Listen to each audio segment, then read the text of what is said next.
Shalom saudaraku yang dikasih Tuhan, kembali kita akan melanjutkan pelajaran The Secret of 2 Yohanes.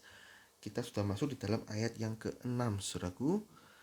Di ayat yang ke-4, 5, 6 ini adalah ajakan tetap tinggal dalam kebenaran dan kasih.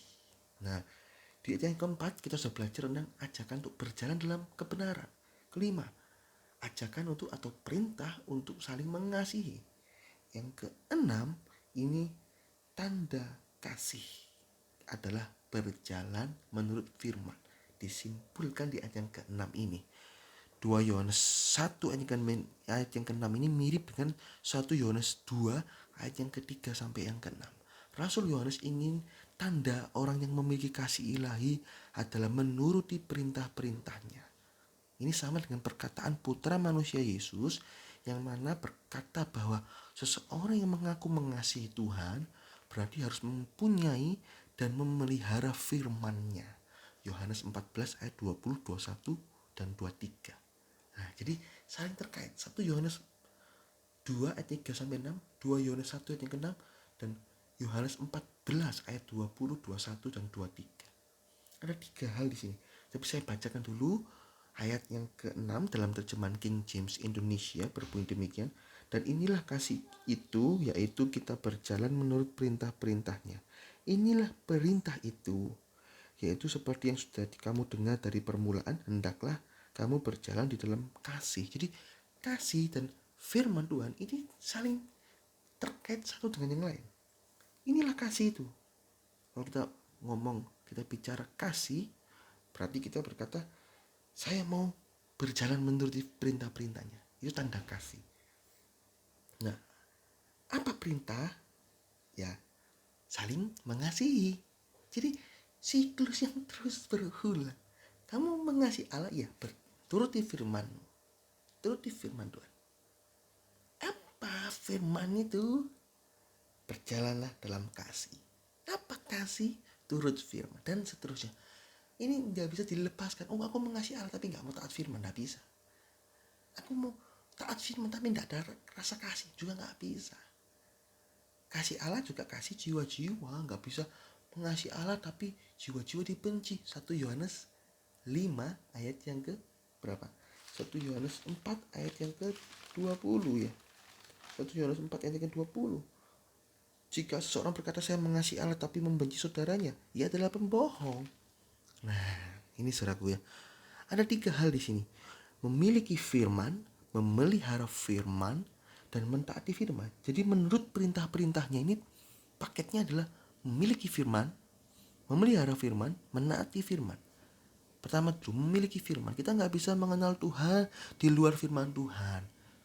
Saya belajar buku-buku lain untuk mengerti Kristus, nggak bisa, sesat. Belajar firman Tuhan harus dalam Alkitab, firman Tuhan. Samuel belum mengenal Tuhan karena firman Tuhan belum pernah dinyatakan kepadanya. 1 Samuel 3 ayat yang ke-7. Jadi begitu pentingnya orang bisa memiliki kebenaran firman Tuhan untuk bisa mengenal Tuhan lebih dalam. Jika seseorang mengaku mengenal Tuhan tapi tidak mempunyai firman Tuhan, akibatnya apa? Mereka mendirikan kebenaran mereka sendiri. Roma 10 ayat 2 sampai 3. Oleh karena itu kita perlu belajar firman agar bisa mengenal pikiran, perkataan, tindakan, dan perasaan Tuhan. Memelihara firman ini mengandung pengertian menjaga agar firman Tuhan tidak sampai hilang atau ada yang terlewatkan, tidak kita taati. Firman Tuhan itulah Allah itu sendiri, Yohanes 1 ayat yang ke-1. Pastikan kita simpan setiap firman Tuhan sebagai biji mata kita. Jangan sampai diambil. Amsal 7 ayat yang kedua. Jadi yang pertama kita punya firman, selidik firman. Kedua, pelihara. Jangan sampai firman ini keluar dari dalam hidup kita, keluar dari gaya hidup kita. Enggak, tetap gaya hidup firman. Pelihara, jangan sampai diambil oleh orang lain. Pelihara. Dan ketiga, mentaati firman Tuhan.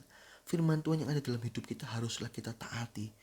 Enak maupun tidak enak, tetap harus kita taati. Enak dan tidak enak itu menurut pandangan kita. Kalau menurut pandangan Allah, firman ini tetap yang sempurna.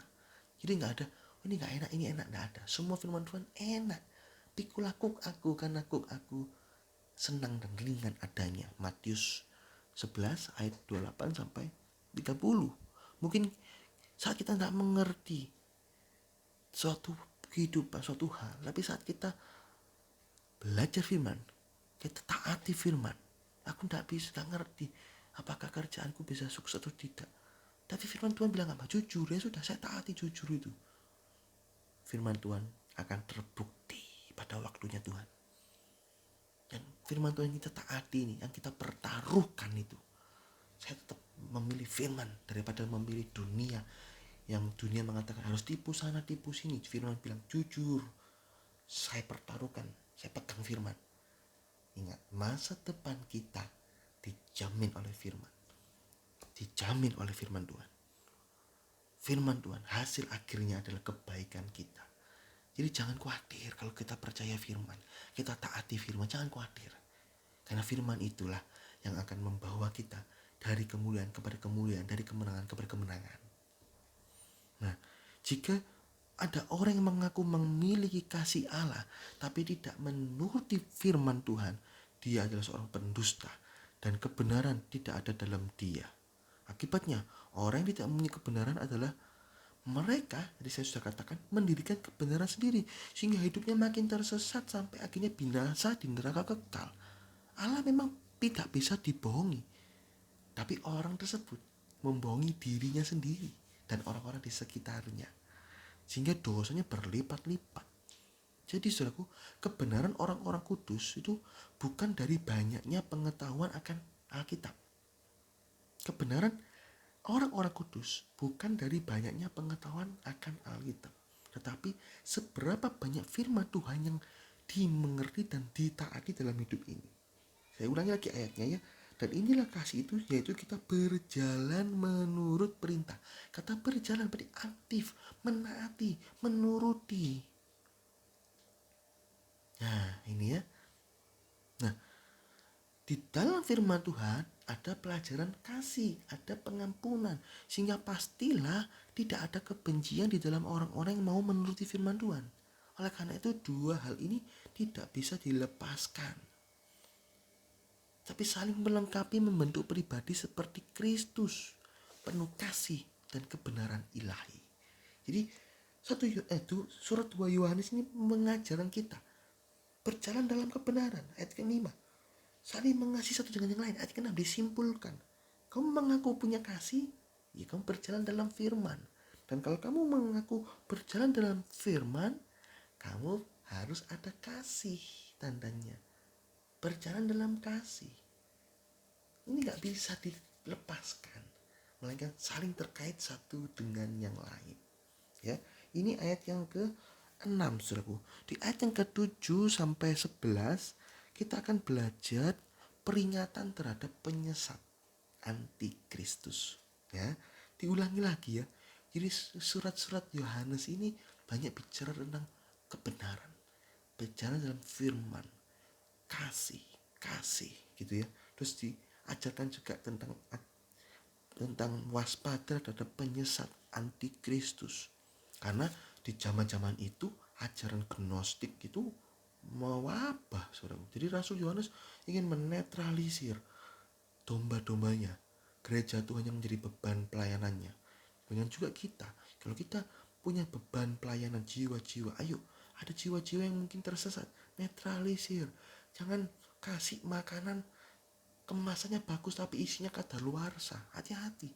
Belajar kita memberikan makanan yang murni. Kalau saudara jadi sebagai gembala sidang, pemimpin-pemimpin, belajar firman Tuhan baik-baik dan tabur firman Tuhan yang murni. Jangan dicampur-campur oleh falsafah-falsafah dunia, dicampur ilmu-ilmu psikologi, dicampur ajaran-ajaran macam-macam yang menyesatkan, yang gak sesuai dengan firman. Kemasannya bagus tapi kadaluarsa. Kemasannya bagus tapi isinya racun. Hati-hati loh saudaraku. Hati-hati. Belajar firman Tuhan, miliki kasih Kristus untuk mau membagikan firman Tuhan yang murni. Ini saudaraku ya, tentang ayat yang ke-6. Oke, puji Tuhan, Tuhan Yesus memberkati.